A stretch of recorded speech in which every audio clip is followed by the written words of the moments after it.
Stůjte, Vilibalde. To není nic důležitého. Chci si s vámi pohovořit. Službám. Říkejte mi Ksenie, nebo raději drahá Ksenie. Drahá Ksenie. Výborně. Tatínku, dovol, abych ti oznámila, že se budu vdávat. A kdo to je ten... Princ Vilibald. Tuhle říši si proměním od základu. Co je tohle? Hrnečku, dost! Máte plynový sporák. Tak jaký pak hrneček? Vilibalde, zabavit.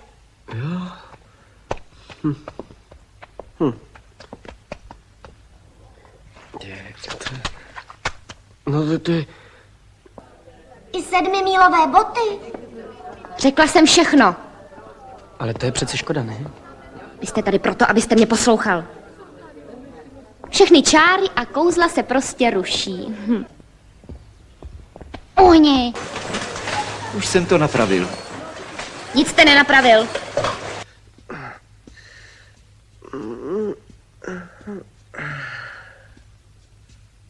Co to máš, prosím tě, na sobě? Ty do smrti nepochopíš, co je moderní. Okamžitě tě převléknu. Prosím.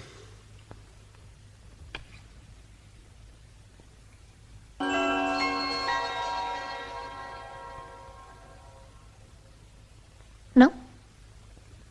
Co já to mám za hlupáka? Takovej Petr Majer, to by byl lepší manžel.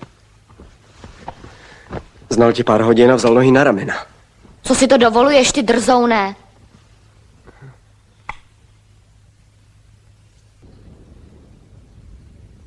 Proměň zpátky aspoň kuchaře. Vyrazíme si na pořádnou hostinu. Vilibalde, cestovní plášť. Čtěte jenom ceny.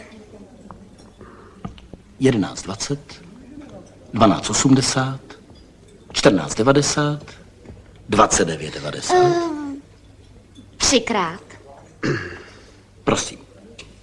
Takhle vypadá elegantní muž. Vezmi si prsten a jdi se převléknout. Ať vypadáš jako on. No. Nemehlo. Dovol, prosím, jaké nemehlo? No, jsiš nemehlo. Házíš to jako psovi kost. Ano, správně, to je příznačné. Já Vilibalde na kolena. Kdo najde můj prsten, tomu dám nejdražší Mercedes. Když nemáte peníze, necháme vás zjistit. Oba? No dovolte. Manžel mě pozval. A kdo pozval, ten platí. Pardon, promiňte, my jsme si tady s panem režisérem objednali vývar a toto je rajská. Přeci tak, co to... Zóne. Doma bych tě nechala spráskat jako psa. Jen aby se nepředřela. Ty hnusná babizno. Kdybych měla po ruce svůj bičík. Ty hnusná babizno. Kdybych měla po ruce svůj bičík.